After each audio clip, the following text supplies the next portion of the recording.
Opinionated.com.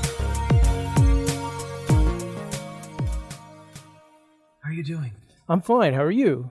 Good, good. That's good. Snuck away to the movies a couple of times this weekend, so that was good. A couple of times. Yeah, a couple. Can you believe it? And now that was with or without Talia? That's without the family. By yourself? By myself, yes. Jesus, you're going to pay for that. Maybe. Well, they were off doing their own stuff, so...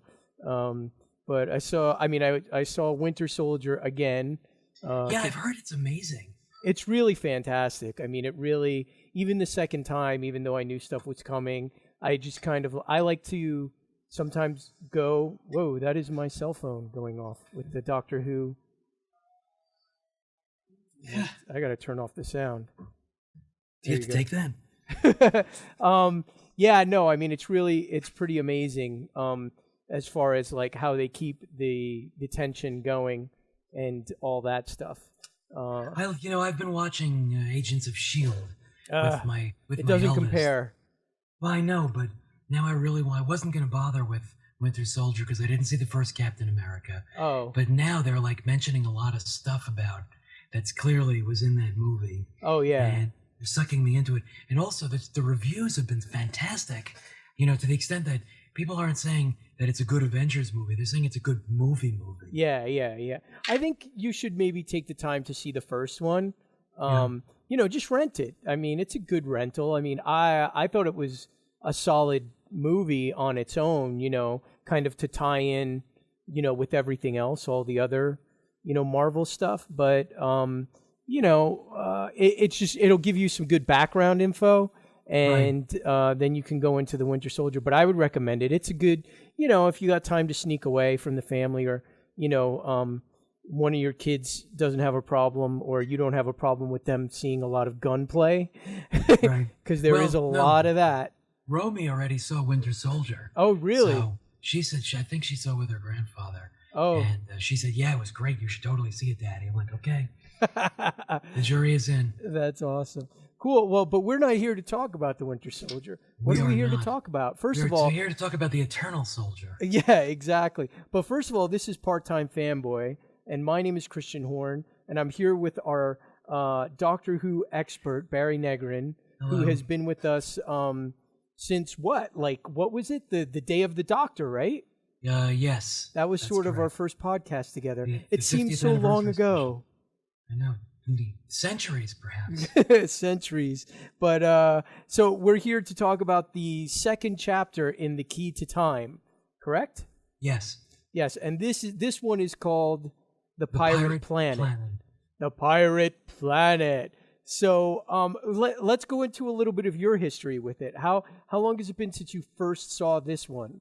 This episode I probably first saw in I want to say late 80s, early 90s, which is still quite a bit later than it aired. Oh, This aired in 1978 originally. 78, yeah. But So this is post Star Wars. But it's just post Star Wars. Yeah. And I suspect I know where you're going with that. Yeah, no. Because, the funny thing is that when I saw it in the late 80s, early 90s, that didn't dawn on me. But because, at that point, Star Wars had receded in my memory. That was already, late 70s, early 80s. It really didn't dawn on me that this is basically Douglas Adams taking a piss all over Star Wars. Yeah, to a certain extent. Yeah, definitely. For those of our, I guess they're not viewers, but I guess for those of our listeners, or maybe listener, who hasn't seen The Pirate Planet, so why don't you set up the story about, where we have to recap from last time, the Doctor and his new companion Romana are pouncing around the universe looking for pieces of the key to time. Yes. Which is an errand set by them by the White Guardian to assemble this very mighty piece of, time engineering machinery that's going to be able to allow the White Guardian to sort of correct the balances in the universe. And they found the first piece in the previous episode, and now they're looking for the second piece. Yes. So why don't you tee up where we are as far as the pirate planet goes. Well, from what I remember, and I did quickly watch some of the beginnings and ends, like on Netflix, like just yesterday and today, just so I could reacquaint myself with it. But so they're trying to find this thing that there's 6 parts of the key to time. Yes. And again, you said the White Guard, this like godly being called the White Guardian, is trying to get them to collect these pieces to keep them away from the Black Guardian. Do two things: keep them away from the Black Guardian, and so that the White Guardian can sort of restore the balance to the universe. Yeah. So at this point, Doctor Who and Romana have kind of recovered from their, adventures on Ribos, where they thwarted an intergalactic sort of land scam. Yes. Yeah, real estate deal, a la Superman the movie. No, not quite that, but something like that. And where we begin is they're both on the TARDIS, and they get a signal, or they're trying to figure out where the next segment is, and they sort of mistakenly land. Right? Is that correct? Well, they have this tracer that the White Guardian gave the Doctor. Yes. To detect these pieces, and Romana had basically cut a hole in the TARDIS console where the tracer would fit in, so that the tracer can key in on the right coordinates. Yeah. So they have some trouble trying to land the first time because they try to materialize at the same exact time and space as this other ship that they don't know is really a ship. When they first land.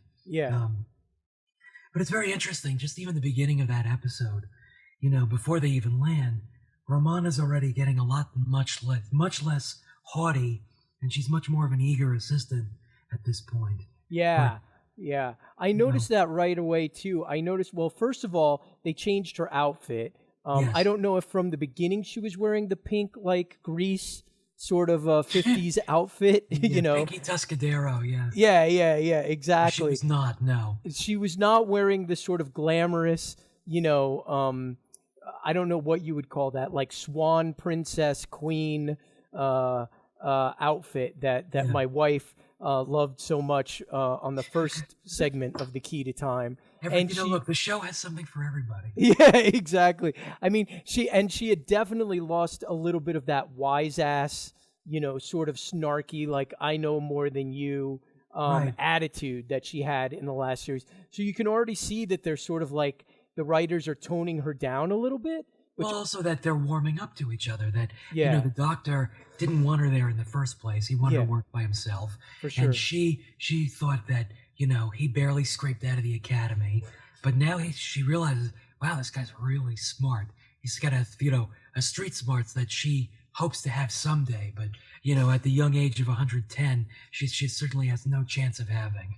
Yeah. I mean, and that's the thing I missed a little bit of, because I sort of it's not the moonlighting, like snarkiness, like sexual tension going back and forth, but I did like the Doctor dealing with somebody from his own planet for extended periods of time, like his own race, and having them sort of like give him a hard time, I mean, I suppose we see that with what's her face, his wife, not Rose. Hello, you know who I'm talking about, Alex Kingston, River Song. There you go. Okay, so AKA a Melody little bit Pond. like River Song from the current episodes, but at this point, she's like Romana's the only companion. You know what I'm saying? And I kind of like that he has that little bit of insecurity, because as little as I've seen of the Tom Baker ones, he's always kind of got the up and up on his companion. And that last segment of The Key to Time, the Ribos Operation, or Ribos, whatever, we never figured that out.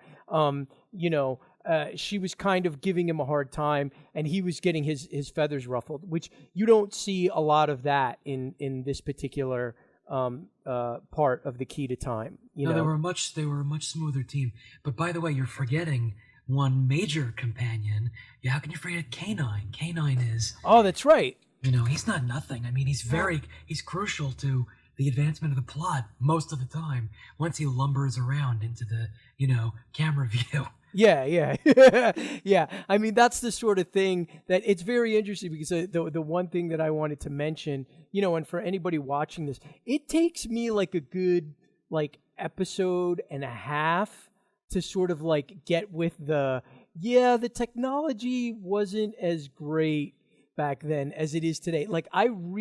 There's a real bit of culture shock when I start watching these, Right. Well, I mean, it's shot on videotape, for Christ's sake. Yeah, yeah. I mean, you can see that the outdoor shots are on film, but the indoor shots are on video. Yeah. I think, you're more the media savvy guy than I am. I thought it was that they could basically save money because tape is cheaper than film. Oh, yeah. Much cheaper. Yeah, yeah. So then let me ask you this. Why wouldn't they shoot tape outside? It just looks like crap. I think that at that time there might have been limitations, you know what I'm saying? Yeah. As far as maybe the cameras that they could take, or who knows what setup they could use, or maybe they just didn't have the equipment, you know what I mean? Right. Who knows what was available to them. But yeah, that's always been the shocking thing about especially 70s, early 80s BBC production has been when they go outside, it's a bit of a jarring effect. You're like, hey, right. what just happened? Right. But either way, I find the whole thing charming from the beginning, but I do have to say that there is a little bit of okay, I have to be patient now. You know what I mean? Well, yeah, as we've discussed, the older episodes are at a much, calmer pace, and in fact, there's no the ambient music that's always constantly drowning out the actors. You can hear them speaking quite clearly. Yeah. You can hear the hum of the TARDIS in the background at all times. It's nice. It takes some getting used to if you started off with New Who. And in fact, actually, even for somebody like me who started off with Classic Who, it's I really have to sort of shift back down gear, into a lower gear. Yeah. That I can think about how slow the pacing of the show is. Yeah. So, the beginning of this episode, like you said, sees us they end up on a planet, or what they think is a planet, right. called Calufrax, correct? Calufrax, yes. Calufrax. They try to land there, but they can't. And then when they arrive, they do land. There's mineral wealth strewn all over the street like crazy. Yeah, they're basically finding diamonds and rubies and basic things that are rare in other corners of the universe and very valuable. Right.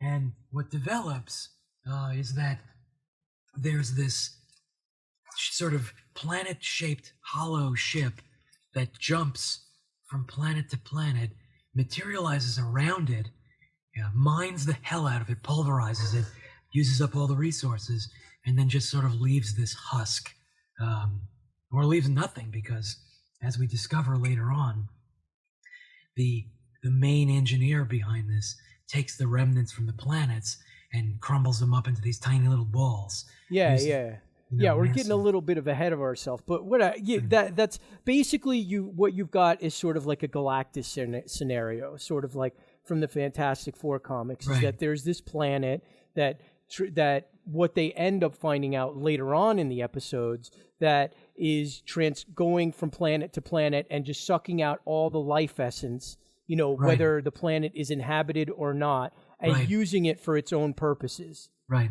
And in the meantime, the people who actually live on this planet, they have no idea. They have no idea that this is what's happening. All they know is that a certain period of time goes by and the quote unquote... The stars change. Oh, the lights change. Yeah. Yeah, the lights start changing in the sky, and there's a captain that they've never met, a guy who calls himself the captain, who announces... What does he announce? The wealth of... The new age of prosperity. That's what it is. The new age of prosperity has begun. And then, they start finding, more precious jewels or gems and stuff on the street. Right. And basically it's this society that's been spoiled.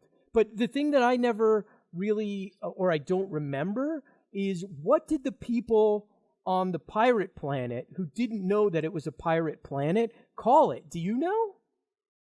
Zanuck. They called it Zanuck. Oh, Zanuck. So they did call it Zanuck.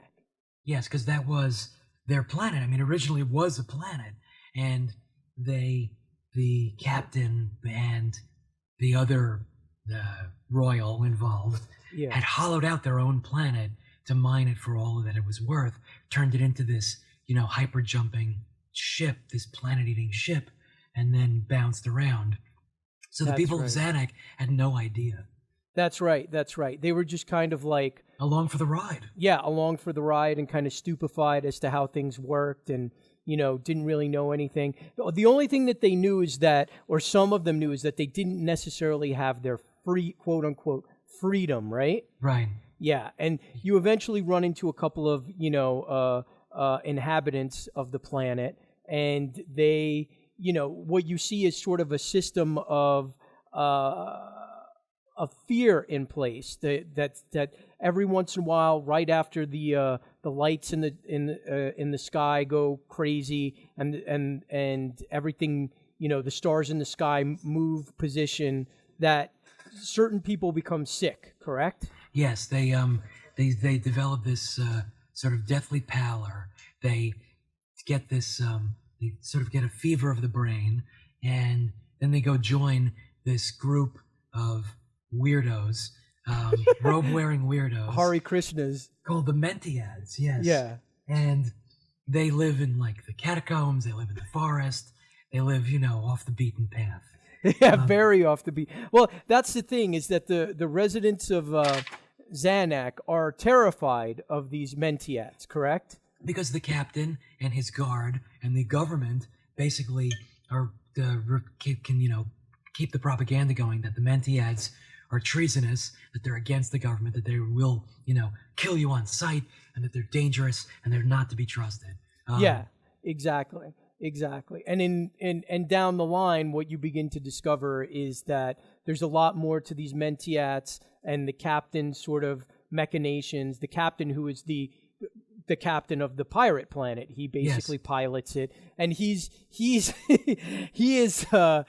played by a very bombastic, loud actor. I gotta say, after a while, what's that? Gorgeously. Yeah, I guess gorgeously could be the term. I mean, I enjoyed it, but there were definitely times where I was like, could somebody please tell that guy to speak in his indoor voice? Because every sentence he says, he was like, by the Lord of the snakes of the universe, or whatever it is he says. Like, he's just always talking like a Jack Kirby Marvel comic, like in giant, like it seems like everyone typed his dialogue in like giant caps. Caps, right. You know what I'm saying? No, he did actually, though, at one point, he did speak like a normal person when he was showing off his trophy case to the doctor. Oh. He did when he was being serious, when he wasn't being a big blowhard. He was, when it turns out that he's this brilliant, gravitic engineer too. He can talk like a normal person. He also recognizes the doctor is almost as smart as he is. So yeah. You can speak to him as a peer instead of as like an ant that he's about to crush. Yeah. Well, okay, so let's backtrack a little bit, because the story essentially is, Doctor Who and Romana, they get sidetracked in the TARDIS because they're trying to find this planet, and they end up landing on the pirate planet. Right. And what you through their discoveries, they meet these people that are terrified of the Mentiads. Yes. And Mentiads, sorry. Yes. And they eventually meet the head of the planet, which we've talked about, the captain. And so what ends up happening is... And we meet the captain, and he's basically... Clearly he was injured in some kind of accident. Yes. And he's half, cyborg. He's a human, clearly, but he has like a big robot arm. He's got a robot eye. Yeah. He's had some work done. Yeah, definitely. He's been to the $6 Million Man School of Cosmetics. Of redesign, yes. Yeah, exactly. I have to say that I really enjoyed his design. Like, I really thought it was kind of fun, and it made me, when I was watching the episode, go like, oh, I think they poured a little bit of money into this. I mean, it's nowhere near as good as like... So. What's that? I don't think they poured any money into it at all. You don't think so? I think he looked good, but, I think his arm did not look really too mechanized. I think it was basically a sleeve that he was wearing. Yeah, of course. But don't you think that for that show, I mean, you know more. You've seen many, many more episodes than I have. But don't you think that for that show, that costuming was pretty decent? Like, I really thought, like, you know, the helmet and the arm. Like, I mean, I guess I haven't seen enough of, like, old Doctor Who. Are there a lot of, like, besides, like, say, sort of the Cybermen? I mean, to me, it looked like there was a lot of detail in that arm. I mean, obviously it looks fake, but... Right? But that's the thing, is that it still looks like chintzy crap, but there was well, a to lot us. Yes. No, I know, but there was definitely the show is moving, sort of evolving a little bit more in its budget, I think, at this point. It was like season 16 at this point or something like that. Yeah. And this was a well-tailored episode.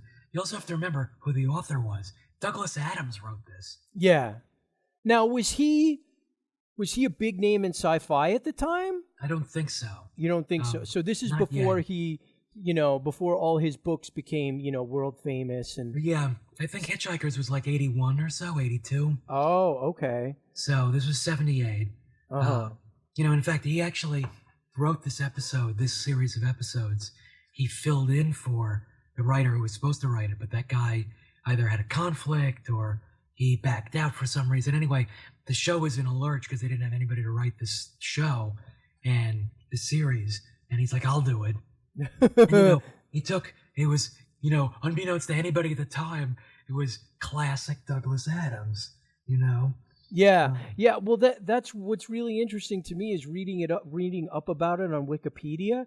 It seems like the original story that Adams wrote was like heavily edited by the script editor. Like, it seems like the story was a bit different and dealt something like with the actual Time Lord doing something. Really? And, yeah, it had to be like pared down. So this may not be like, you know, the full Douglas Adams, like what he envisioned for the episode. I'm going to have to look into that because I did not know that. Yeah, apparently on the DVD commentary, there's a little bit more, you know, story behind that.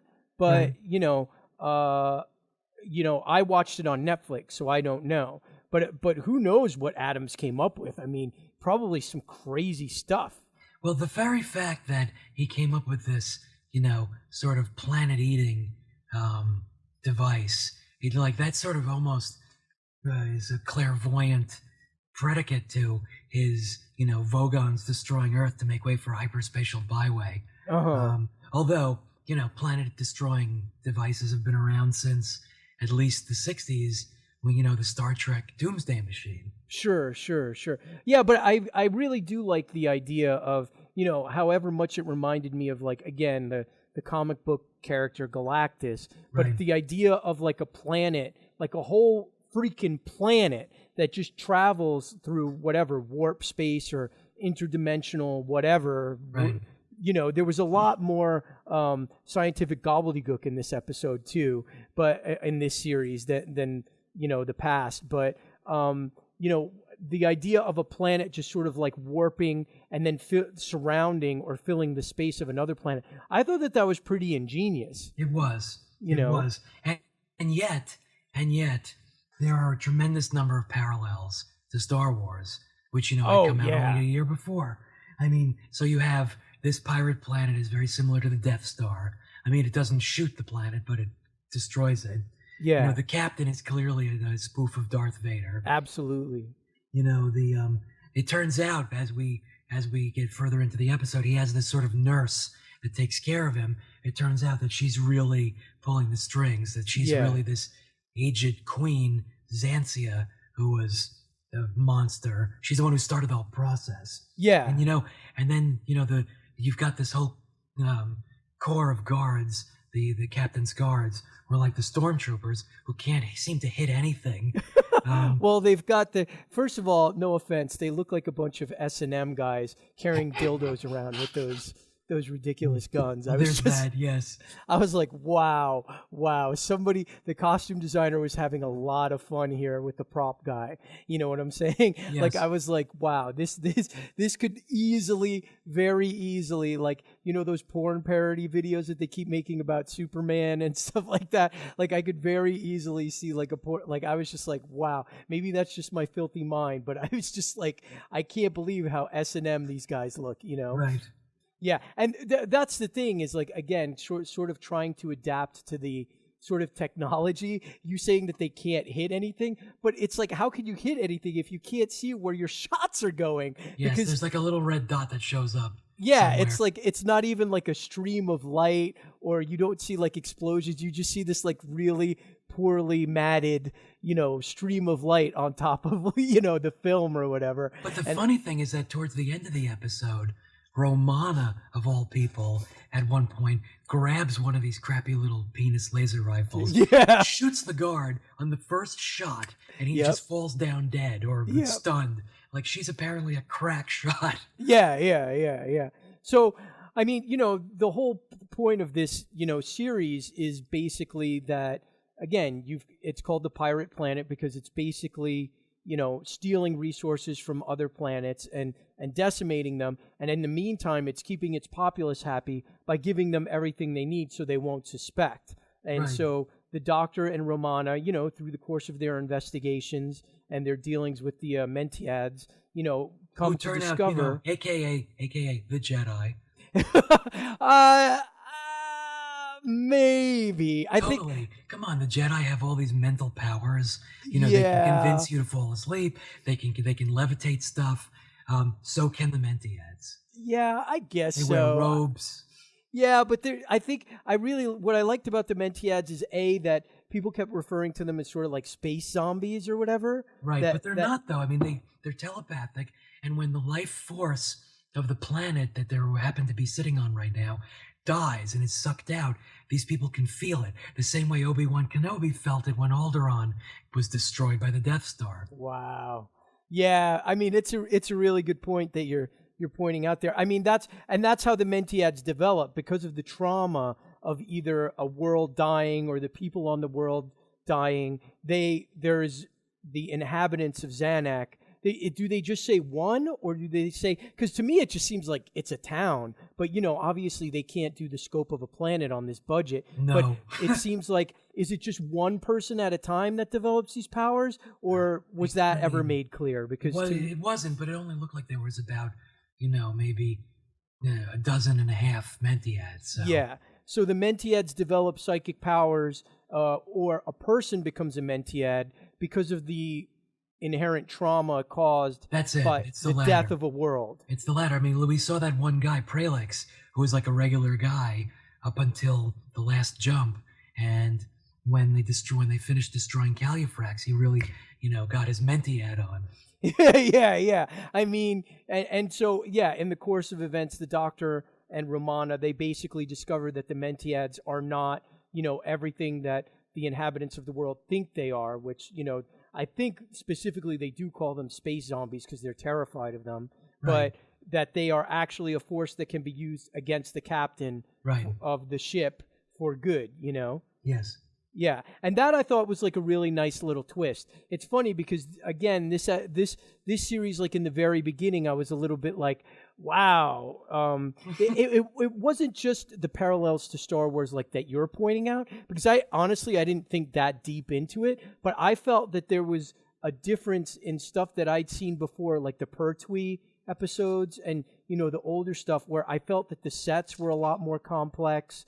I felt that the sci-fi gobbledygook was a little bit more prevalent. I felt that, you know, again, you know, there was a little bit more action in these episodes. Not only was it more prevalent gobbledygook, but it almost was more consistent and made sense. Yeah, you know? yeah. And I just felt that a lot of these things combined together was someone at the BBC, you know, which is basically what everyone did after Star Wars. Anyone who was like involved in a sci-fi production or trying to get something. What's that? They stepped up their game. Yeah, well, they just went, oh crap, you know. Right. It's This is what is possible. Yeah, and not even this is what it's possible. This is what we have to compete against. Right, You know, that's true. So obviously, Doctor Who, the people behind that, seeing that, just went like, "Oh fuck," like we're gonna have to do something.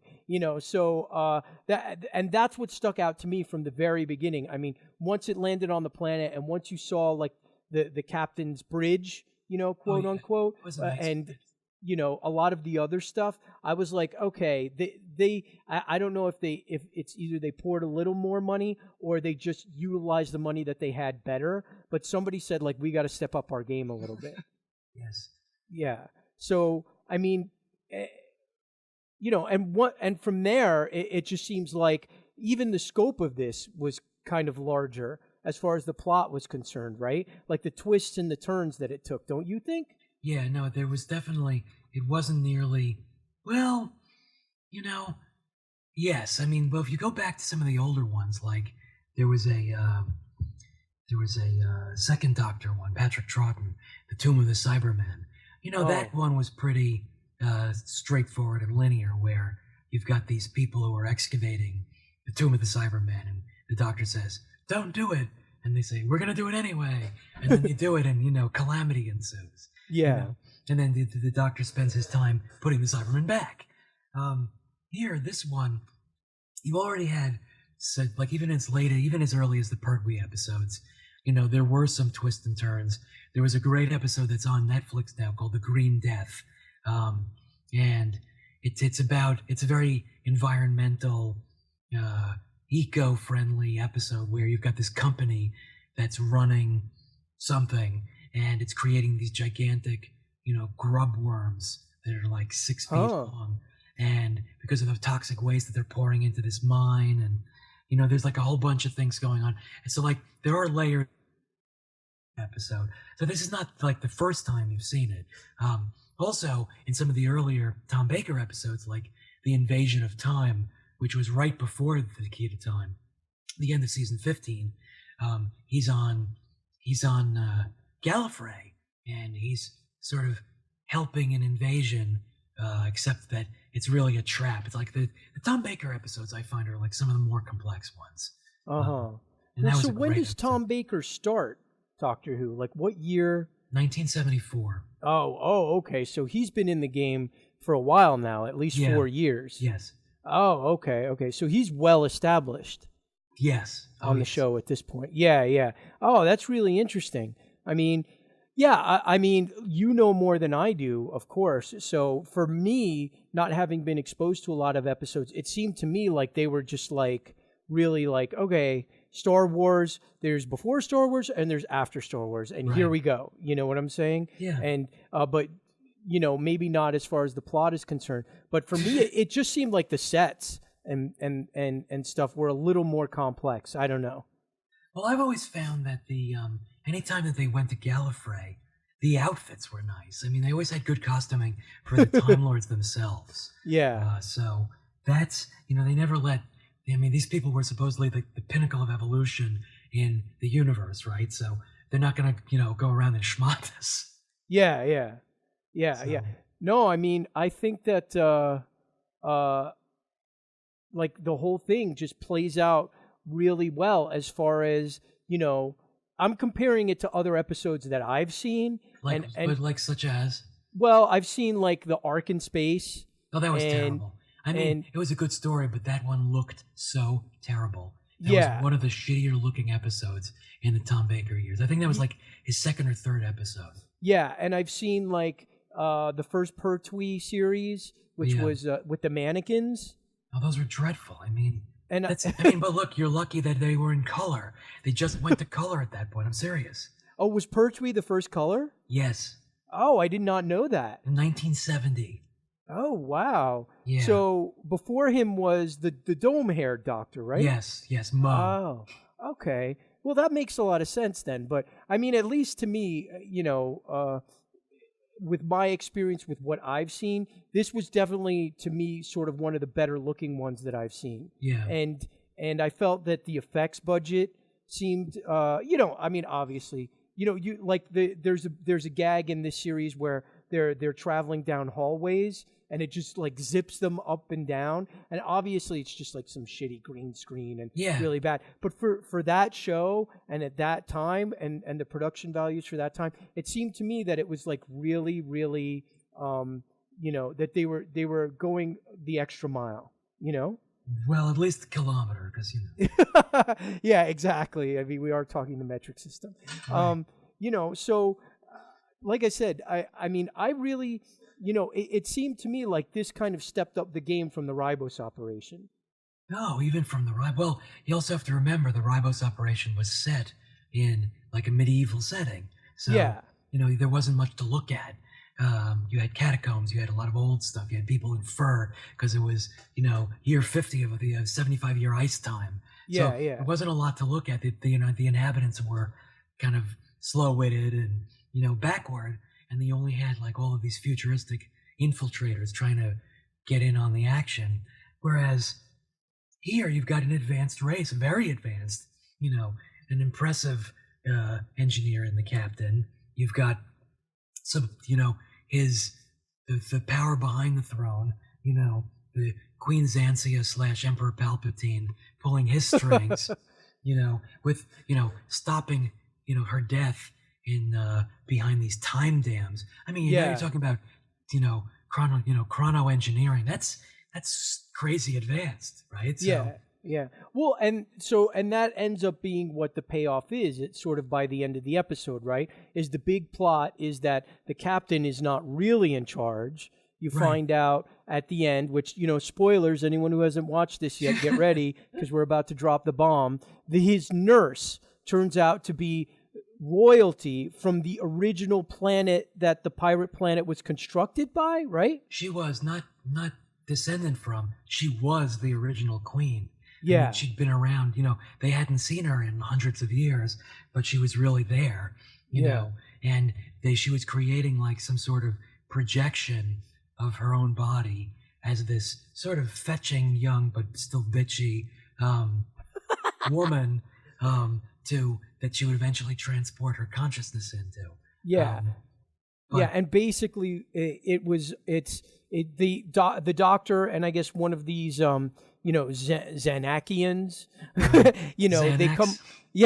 they basically come across this queen while she's in her chamber, basically almost comatose, and she's aged and she's withered and she looks like she's on almost her deathbed. Well, she is. I mean, they basically said that she's, in the last seconds of her life. Yeah, and she's basically using quote unquote time dams to stop the progress of age. Right. And what powers the time dams is the destruction of every world that she passes through. It's not just the destruction of them, but it's also the fact that they take these used up carcasses of worlds, smush them down into like basketball size, put them in these trophy cases, and the fact that they would collapse into a black hole because they're so dense, but because of the way that they're aligned, the gravitic forces balance each other out, and the amount of energy that creates is what powers the time dams.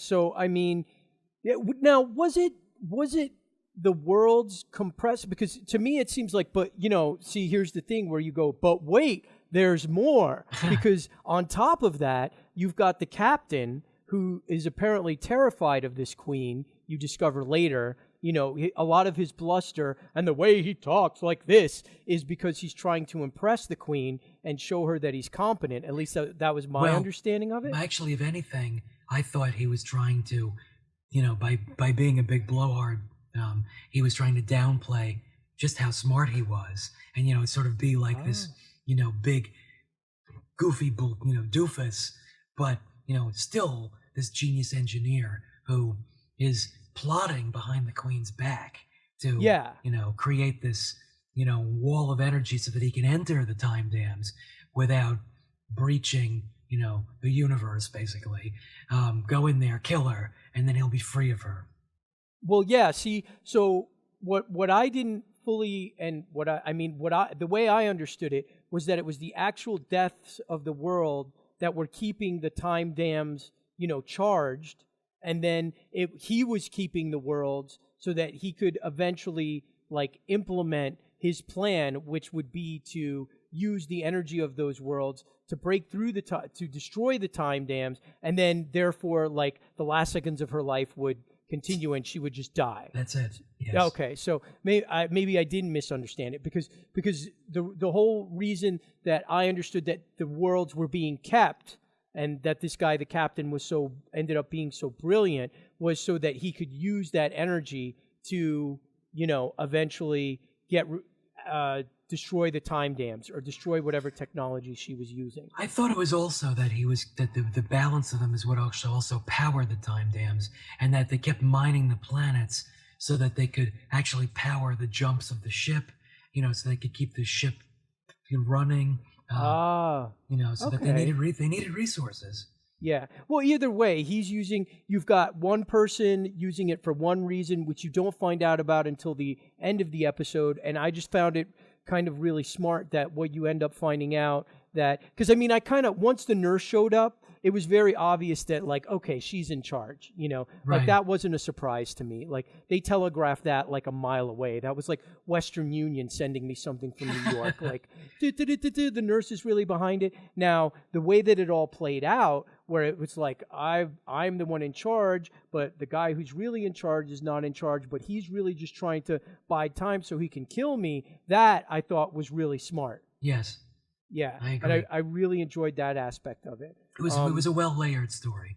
Yeah. And then you've also got, again, but wait, there's more. That they decide that there's an element that they need to fix their time warp drive thing for the ship, right? And the only place you can find it is Earth. dun dun dun Earth, right? Right. Yeah, Terra, they Yes. call it. Of course, they call it Terra. Right. And then once the Doctor discovers this, he's completely horrified. Right. And he's like, you can't do that, and they're like, but we will, Right. Why not? Yeah, why not? And so then you actually, come across what happens after that. Like, how does the Doctor stop them all from implementing their plan? Well, he had befriended the Mentiads. Yes. And he was having the Mentiads basically storm the Death Star / ship / mountain, the bridge. Yeah. And, they had these mental powers that they're able to use telekinesis and stun people and stuff like that. And they were, going in, they were immune to the laser blast because they used like mental force fields against them. Yeah. So they slowly shamble on in, they overwhelm the guards and they get up onto the bridge. Of course, in the meanwhile, the captain has a surprise for them. He has sort of like a psychic interference generator that he's created that dampens their telepathic field. And then all of a sudden now they're just schmoes in yellow robes. So, but the Doctor has K9 set up a counter jamming field. They get their telepathy going again. But not before K9 dies out like an iPhone. Right. That's true, without a Mophie. Yeah, he basically almost powers down because his batteries have not been charged. Well, he was very busy fighting the captains like, robotic hawk. Yeah, that's right. His parrot. Yeah. That's right. We should mention Avatron. that the captain has like a robotic parrot that he uses to destroy people To kill when he people gets that pissed piss him off at them. Right, exactly. I thought it was very touching, though, that he had this guy, his major domo, his second in command, Mr. Fibuli. Who Yeah. He was basically threatening to kill throughout the entire episode. And then when Fibuli ended up dead because of, the action of the Mentiads and blowing stuff up on the bridge, he was very upset. He was like, he called him his friend and I will avenge you. And Yeah. it was very sweet. Yeah. He basically, it was like, Abbott and Costello. Right. Where it's like Abbott has been smacking him around for like the whole movie, but then, if somebody else messes with him, he's like, don't you fuck with that. Right. Costello, He's my bitch. Yeah, he's my bitch. Exactly. So, and so by the end, Doctor Who discovers, that the Queen is using some sort of like illusion projector to, transfer her consciousness into, this living whatever. Hologram, basically. Yeah, Right. hologram, so that she can remain young and immortal, until the end of time. And the Doctor very, ingeniously points out that, this is not going to last forever. You can't just keep blowing planets up. Because you're you're going to the amount of energy you need to power this thing, is exponentially rising. You're going to have to take on a galaxy next. What? Yeah, exactly.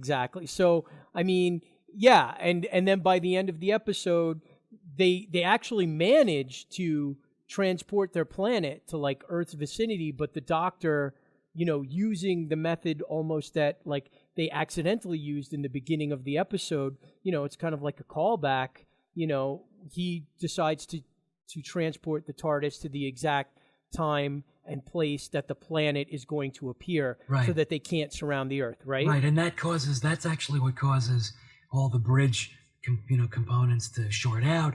Mr. Fibuli dies. A lot of the, basically the TARDIS got a good smacking around too. But that's true. She's tough. So that was not even the end though, because at the very end, when the captain is dead, the queen is dead. And then now the people have their freedom, and the Doctor blows up the bridge with my favorite is he uses an old style like dynamite plunger. Yeah. That's great, like a Looney Tunes cartoon or something. Yeah. He pulls it out, but I love his like little. He goes to the Mentiads. He's like, "Am I going to blow this place up, or are you?" And then the Mentiad guy basically uses his mental powers to like lower the plunger. Right. Yeah. That was really cute. I mean, I really liked it. What I found really interesting is, and then what's the big revelation at the end about the piece of the key to time? Because that's the other thing is like during the whole episode, I was like, did we forget about the key to like something? Did the writers just like, have we forgotten that we're searching for something here? Right. Yeah. And I mean, that whole thing, that whole quest part of it kind of just disappears. Well, because they didn't know where it was, because when they land, the tracer is going insane. It's just like ticking all over the place, like they can't figure out why. And then, they actually only figure it out towards, not quite at the very end, because like it's when he's in the trophy room that he figures out that the entire planet of Calufrax is the second key piece to the key to time.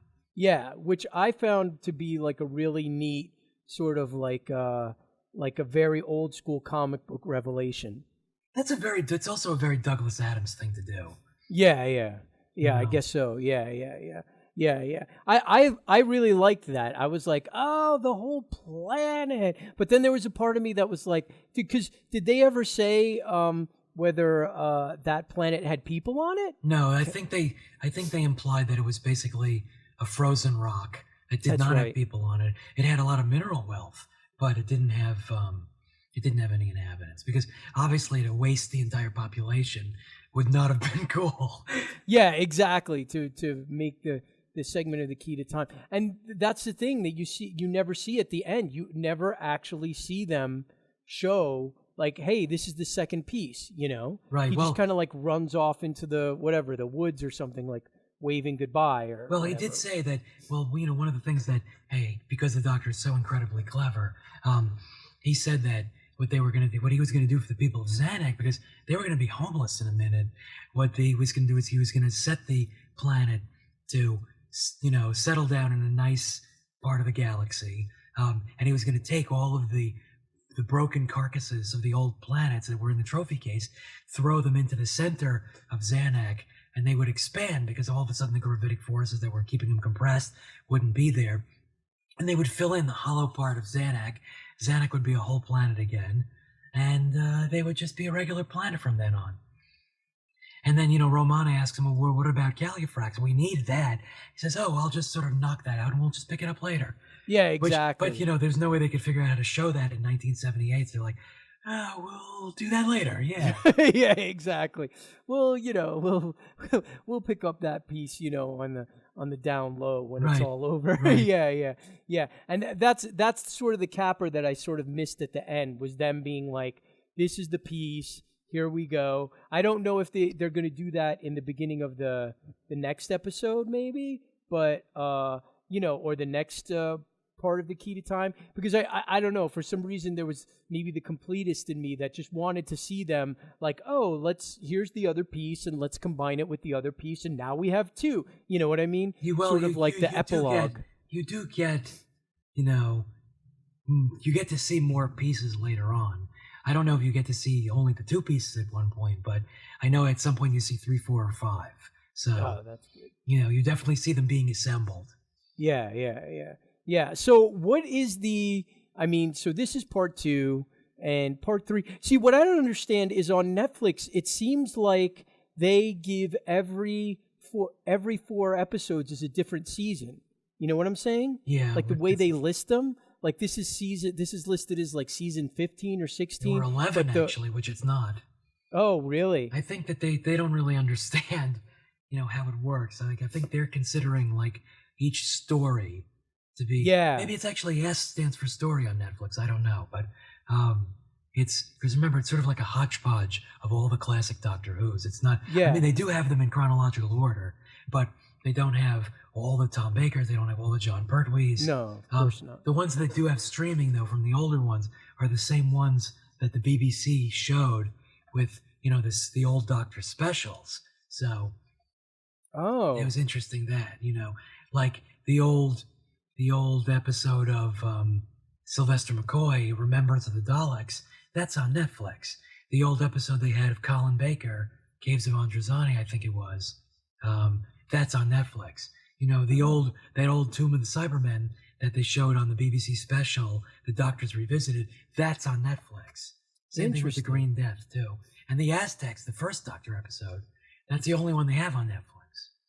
Oh, that's interesting. Yeah. That's interesting. Yeah. I mean, back in the day, I rented a couple of the early ones, like the first Daleks, and I think there was something, the Aztecs or something, which is like really wild.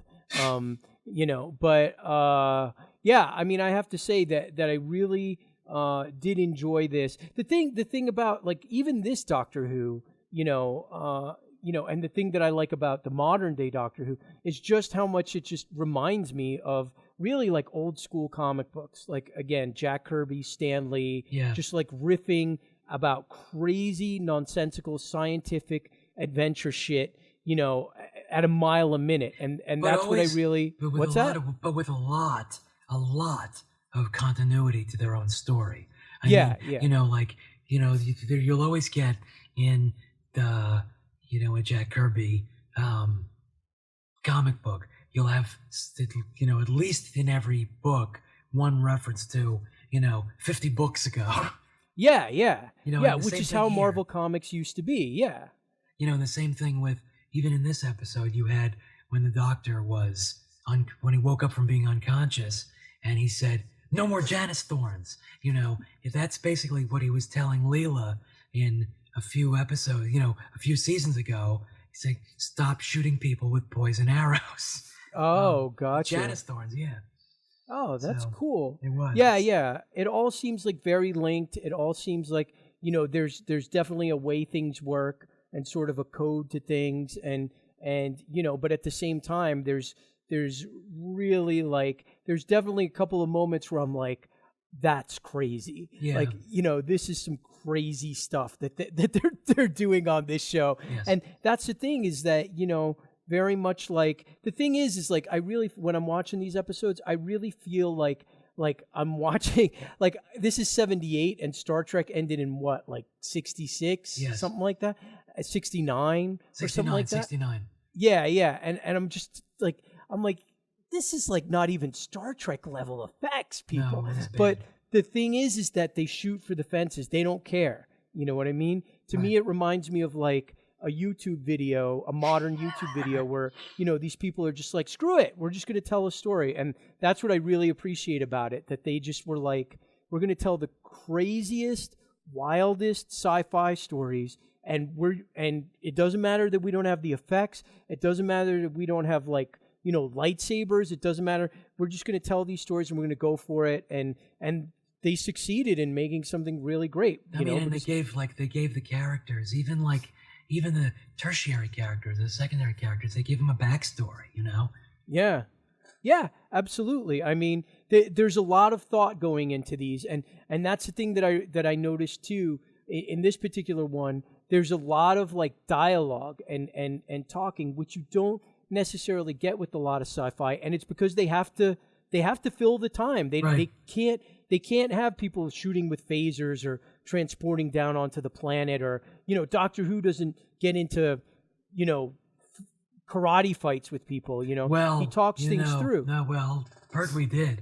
Pertwee used. Oh, did he really? Oh yeah, he was very happy to use his Venusian Aikido. He's very famous for that. Tom Baker doesn't. Let's just put it that way. Or at least I haven't seen him do it. No, but never. That's why I feel like anybody. Yeah, I feel like that they make up for their weaknesses in a lot of strong ways. One of them being that they fill the, like you said, the background story of it. They take the time to explain everything and not in an idiotic way. You know what I'm saying? Right. Well, and that's one of the good things about having, Romana as a companion, because he's not going to be condescending to her too much. A little bit, of course, but, she's basically his equal. She could fly the TARDIS. She actually knows more about it than he does, even though he's used to it. So, having her as sort of the giving him the ability to explain to the audience what's really going on by talking to someone who's his peer is great. I mean, you hadn't seen that really since in the Pertwee days of this scientist Liz Shaw, who was a human but super smart. So, Oh, gotcha. So, what is the next chapter in The Key to Time? Oh God, Do you know off the top of your head? Don't remember. Let's see. I've got Wikipedia right here at my fingertips. Let's see. The Stones of Blood. Yeah, I don't remember what that one was about. That's going to be the next one that we watch. You don't have to tell me what it's about. I don't want any spoilers, but that's what's going to be coming up next for us to watch. And Great. Anybody out there who's listening who wants to, follow up and keep track of the old Doctor Who or classic Doctor Who, that we're watching. I think The Stones of Blood is the next one. And I think those are on Netflix as well, correct? I believe that's correct, yes. I think the one after that is not. The Androids of Tara? I think those are not, but they might be available somewhere on the internet that I don't want to repeat in a podcast. But lest the BBC lower the hammer. But I think they are on, they're also on, let me see, Androids of Tara. They're on DVD, right? Yes, well, I mean, the whole box set is on DVD if you want to go spend, $400 on it. But well, yeah, that's true. But the Androids of Tara, you could buy it on Amazon, or I'm sure you could just rent it off of Netflix if you have the disc plan. Maybe. So that'll be the next one. I'm looking forward to that because I'm actually liking these more and more as I go. I'm glad. You know what I'm glad. To me, the fifth one was complete crap. But the fifth one? But the Power of Kroll, I thought was Power garbage. of Kroll? But the sixth one was really among the best of all of the Doctor Who stories. Never mind Key to Time.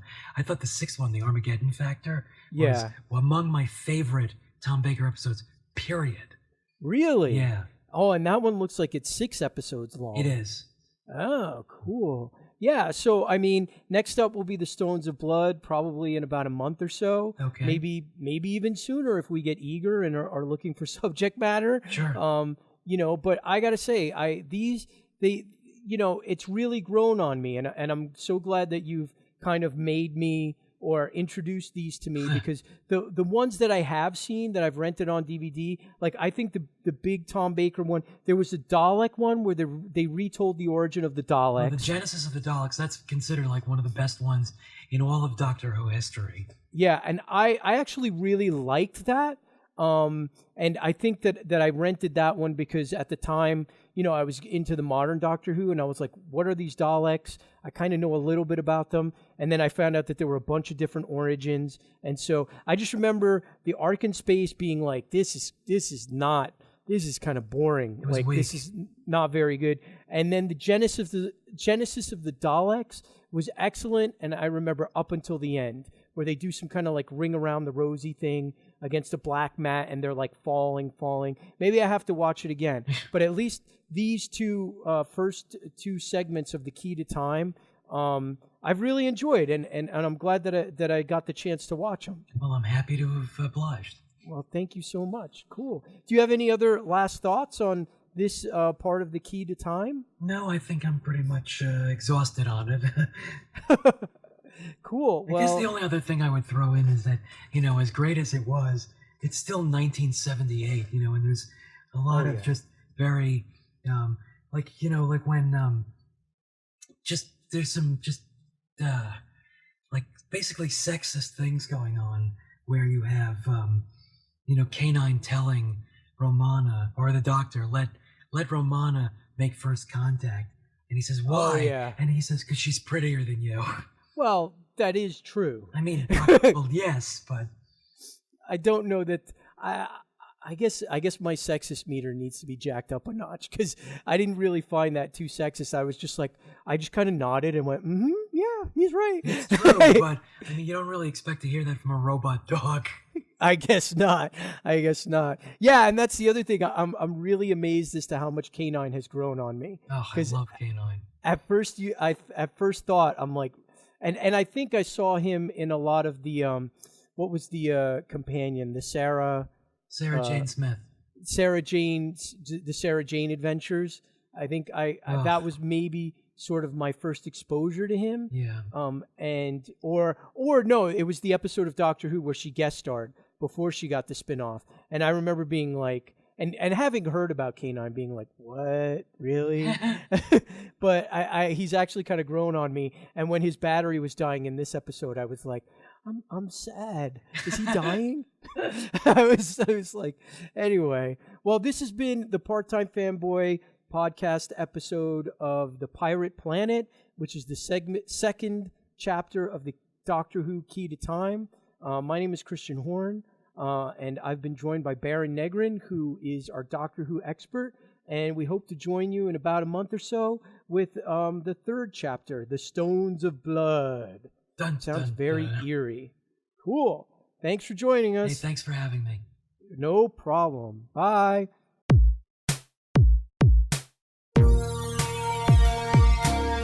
Part-Time Fanboy. Part-Time Fanboy doing my thing.